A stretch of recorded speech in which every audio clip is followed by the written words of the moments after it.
Hi, welcome back to my channel. I'm Food Lady Dominique, and today is Hamilton Day. The play, the musical that was filmed, has come out streaming on Disney, and we're gonna watch it tonight as a family. And last night I could barely sleep because I wanted to do something special for dinner, and I wanted it to be Hamilton inspired. And so I started thinking about things that I've eaten, things that I've cooked, and I came up with kind of a jumble of a meal. And this is the first time that I'm making these recipes. So we're gonna do it together, see how it goes, and I'm really excited. You can tell I'm totally keyed up to watch the musical tonight. So this is what we're making. Welsh Rarebit. Welsh Rarebit is one of the comfort staple foods of British pubs.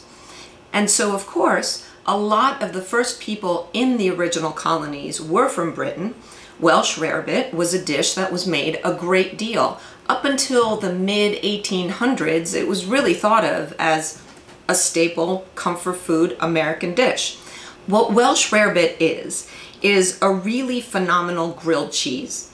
But you make it with a cheese sauce rather than just having the cheese. So it just makes it richer and yummy.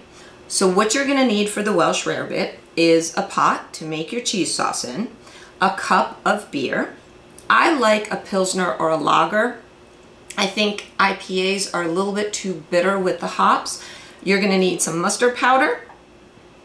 About 2 tablespoons is good. If you wanna have a little bit more bite, go another half. A splash of Worcestershire sauce. Sorry, my tongue's not working well.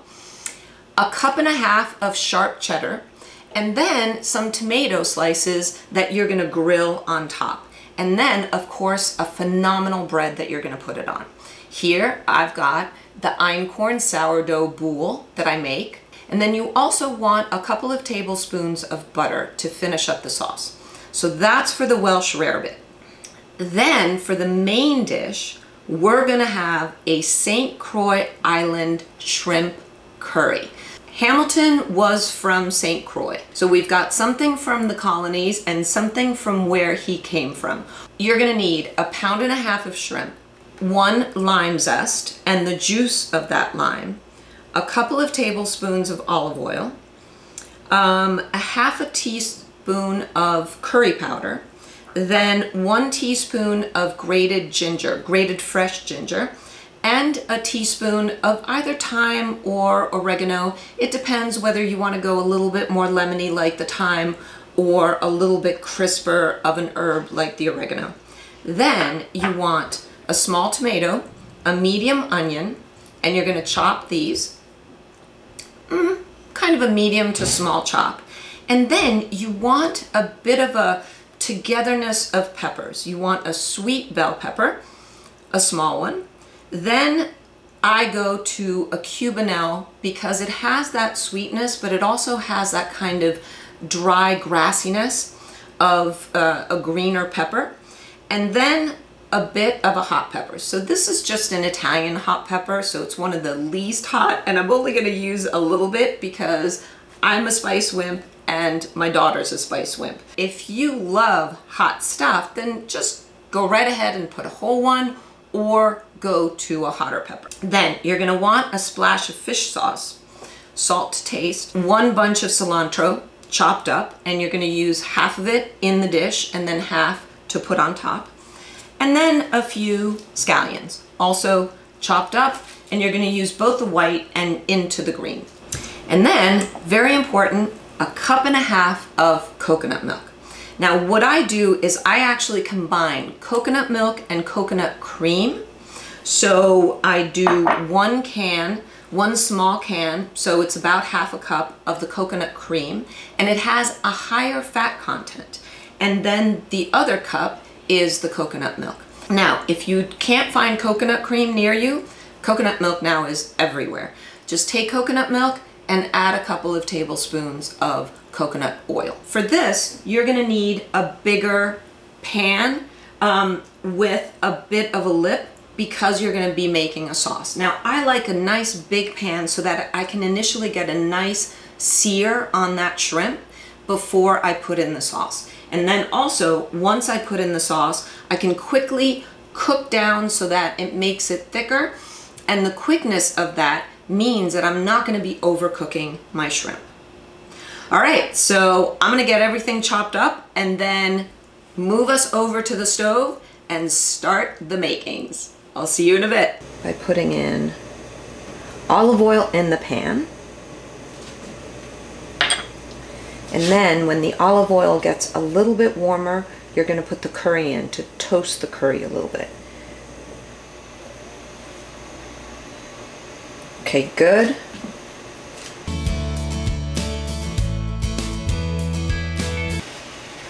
So you want to warm up the curry in the oil and toast it a little bit, but you've got to be really careful that you don't heat it up too much because it can burn.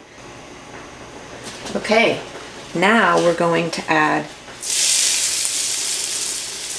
the lemon rind. Cook up in there just a touch. And then, and be careful when you do this, add the lemon juice. Be careful because you're adding liquid to oil.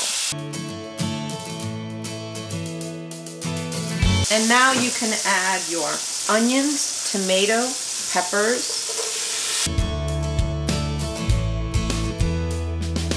You want to cover this up so that they really let go of their liquid, and then uncover it so that we cook the liquid off. We are going to add garlic, which I forgot at the beginning of the video. So 4 cloves of garlic, and I like to have them crushed. You can either chop them up fine or do them crushed. I find that crushed gives it a more intense flavor, and I love garlic. The fact that I forgot it before, I think I felt my grandmother's ghost come and tap me on the shoulder and say, "What the heck are you doing?" This is also when you want to start seasoning a little bit with salt, because as you put the salt, it makes the liquid bleed out. So I've just added a little bit, because then later I'm going to taste and see how much salt I want in there. I always try to undersalt at first so that I don't end up oversalting. Now, you see how the onions are translucent? This is when you want to add in your ginger and your thyme. And if you find that it's getting a little bit too dry, you can add a little extra olive oil. Always a good thing. Now you want to add a couple of splashes of fish sauce. And this is a wonderful, wonderful taste, and if you add too much, it overpowers the dish. So just add a tiny bit, and then at the end, if you feel like you want a little bit more, you can just add a splash. Okay, ready for the shrimp.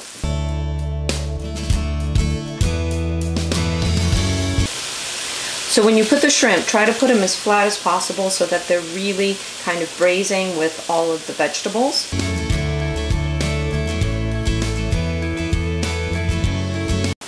And now we're going to add in the coconut milk.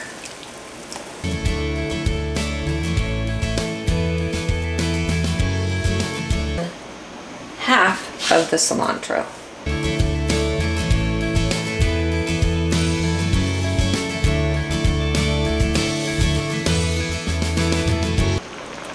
When it starts bubbling like this, cover up and let them steam for 1 minute. Okay, here it goes. Now I'm going to taste to see where our salt level is. Pinch of salt.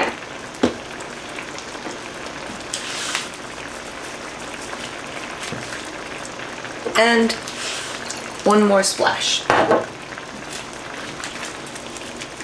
Okay.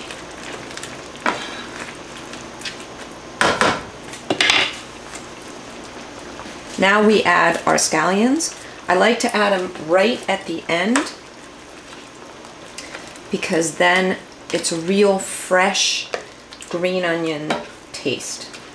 Now, I haven't made this before, but these are all the flavors that I like. So the reason why I'm saying I like to add them at the end is because anytime that I'm making this kind of a dish, I like that fresh green onion taste. Now I'm turning the heat way up so that I can cook down some of this liquid and have a more reduced sauce. But I don't want to do that for too long because I don't want to overcook the shrimp.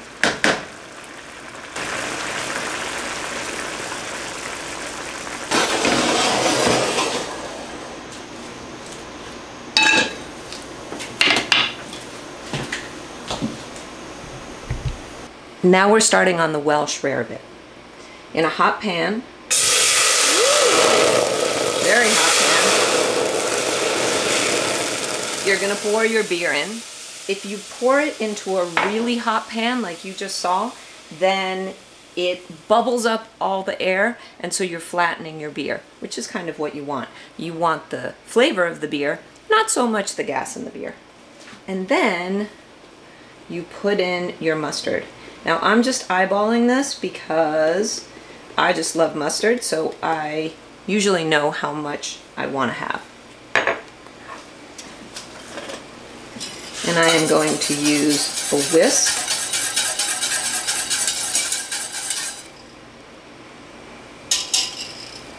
And now we are going to put in a splash of Worcestershire sauce. So as I'm smelling this, I think I want a little bit more mustard. In this family, we love mustard and the bite that it gives. Okay, yeah. And this is when you start putting in your cheddar to melt.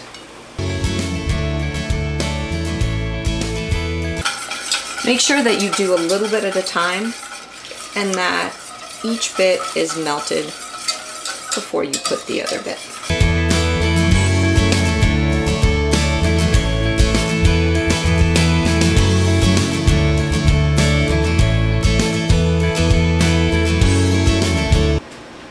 Now I'm going to put in the butter. And I'm only putting in half because it doesn't look like I need it. And there is my Welsh Rarebit cheese sauce. So here we are at the final preparations. This is the cilantro and the lime to put on top of the shrimp right at the end. And then here is the Welsh Rarebit, which really basically is like a British fondue. And then what you do is you take all of this super yummy melty cheese and some of the sauce, there you go, and you put this on bread and you broil it. So instead of putting your bread inside the fondue, this time you put the fondue on top of your bread and you broil it.